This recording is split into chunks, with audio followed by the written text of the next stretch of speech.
We'll begin by comparing two kings. The first king is limited in his powers. He rules in cooperation with a legislative body and must obey a written constitution. His subjects respect him and his royal authority, but they know that he is not completely in control. He shares his power with others and does not always have the final say in how the government is run. This king reigns in a constitutional monarchy. The second king claims unlimited, ultimate authority in his nation. He believes that he rules by God's will or divine right. If a legislative body exists, it is subject to the king, who does not have to cooperate with it or abide by any written constitution.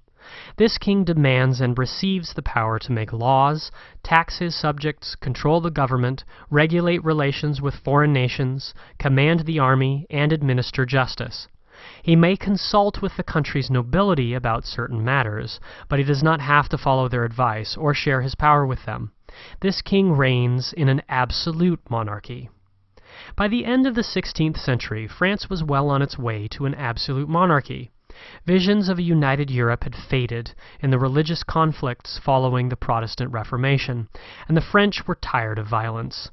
King Henry IV stepped up to try to soothe and repair his broken, exhausted country, and he figured that if he could increase his own power in the process, that would not be a bad thing. In 1598, for example, he issued the Edict of Nantes, which allowed tolerance to French Protestants and earned him a few more allies. When Henry was assassinated in 1610, the throne fell to 9-year-old Louis XIII. Because the new king was too young to govern, his key minister, Cardinal Richelieu, had almost full reign to shape France as he saw fit. He immediately began building an absolute monarchy, picking up where Henry left off, and adding innovations of his own. Over the next few years, Richelieu centralized the government and created an efficient bureaucracy loyal to the king, diminished the power of the nobility and established the supremacy of the king's law, made France a world power by fighting and winning against the royal Habsburg family, which controlled the Holy Roman Empire and other parts of Europe, and opposed the French Protestants and removed many of the rights that had been given to them by King Henry IV. By the time Richelieu died in 1642, France was just about an absolute monarchy.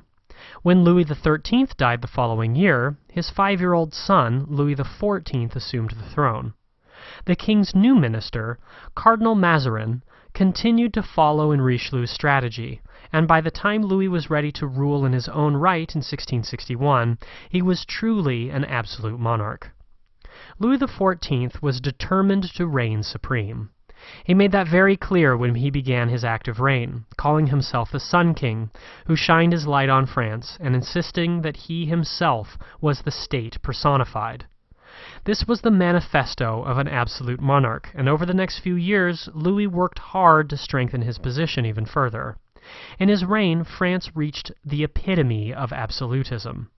First, Louis put the French nobility firmly in its place.